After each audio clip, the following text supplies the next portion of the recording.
Tawagin mo sila, huwag mo papasukin sa loob. Eh, malaki oh. Sino yan? Si ano to, si Jacob. Arjito. Yan na. Biglas na si Jacob. Dito ito to. Ganito po kaamo na mga isda talaga dito sa Taiwan. Dito sa bansang Taiwan na po ito nangyayari ng mga ganito. Oh. Yan o. Hawawingin na po yung mga isda. Oh. Yan. Grabe. O, di ba? Dito pa. Hawingin natin yung mga isda. Tingnan nyo. O. Yan. Talagang sila na yung lumalapit sa'yo, no? Sino yan? Diba? Parang mga itoy pala yan, ah. Huli lang po kami ng pang-ihaw. Kaya po itong mga isda dito, ayan po. Sobrang amo po talaga ng isda dito sa bansang Taiwan. Ayan po. Oh. Diba? Saan kapat? Kaya, ganito po sila kaamo. Oh. Pag sa Pinas, walang ganyan. Ayan o. Oh. Binubuntot lang. Ako kaamo po. Dito pa, dito pa. Dito pa, dito pa. Alasukin natin. Ayan o. Ay. Yun. Ano ba o? Marami o. Yeah, sa dulo. Dito tayo. Yan, oh. Ayan. Ayan. Siguro, maamo na mga isda dito. Ayan. Oh. Huli tayo ng ulam lang. Dito, ayan. Hawin dito. Ayan. Ito, hati ka na ha. Hindi na ka pa. Ayun, oh. Tingnan sa Ay, grabe. Diba? Uloki talaga yung mga isda dito, no? Oh, diba? Kaya ganito mo yung mga isda dito. Oh. Pulutin na lang. Oh. Ito ang sinasabi ko na napaka-blessed talaga yung Taiwan. Oh. Yung isda dito, lumalapit sa tao. Hindi lang po dito, dito pa sa... Talikod mo, idol. Ha? Talikod. Dito, dito. Meron din. Marami din sila dito. Meron. Hawiin ko yan. Pwede. Susunod sila, no? Yan. Oh. Oh. Diba? Yan yung ugali ng mga isda. Napakabait po talaga. Oh. Grabe ba?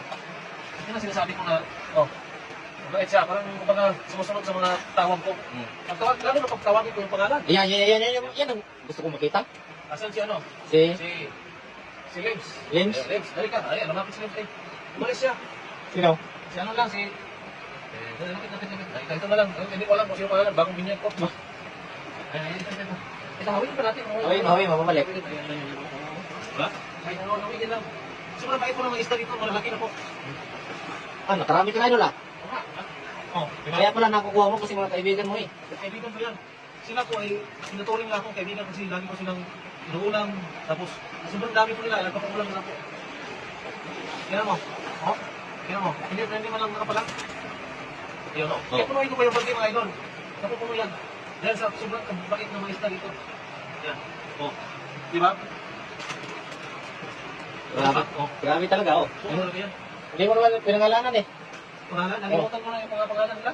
Sa marami pa sila eh. Ang dami, no? Oh, ito. Oh. Ay, kayo ka na makako. Last na yan? Mas, parang. Yan, lumalapit din sa akin, pero maliit pa siya. Ikaw, pakalaki ka pa. Yan. Balikan natin yan. Huwag ka magpapaulam. Ito, magpapaulam. Gusto niya magpapaulam sa akin. Yan. Hindi ko matakot eh. Yung iba kasi parang natatakot pa sa akin, hindi pa ako masyadong kilala. Ito, hindi na siya takot. Kaya dito ako, lumalapit, pero baby pa siya. Sa gilid, sa idol, sa gilid. Saan? Doon, Solo, ito. Hawiin mo muna. Hawaii mo dito sila. Hawiin natin. Makikinig naman yan sa'yo, eh. Nakikinig yan. Nakikinig ko kayo. Yan. Nakikinig kayo. Hindi ko naman kayo uulamin eh. Hindi ko naman kayo nakikinig sa akin. Diyan sa dulo, idol. Oh. Ayan. Oh, ito. Oh, ikaw. Wala, pwede ka na maulam. Ikaw, baby ka pa. Bumati ka sa ulo. Sa dulo, marami na, marami. Ikaw. Pwede ka Yeah. na maulam. Pwede ka na. Yan, oh. Malaki ka na. Ikaw din. Pwede ka na. Saka ikaw. Oh, mabibilis, oh. Puno ka na. Pwede na to. Okay na to. Okay, yan. Marami na. Sakto lang to pang ulam na to. Ayan. Talagang pinakita mo yung ano mo, no? Yung nating-anting natin na tinatago nating-anting natin to. Yung malaki oh. Sumabay ito sa akin.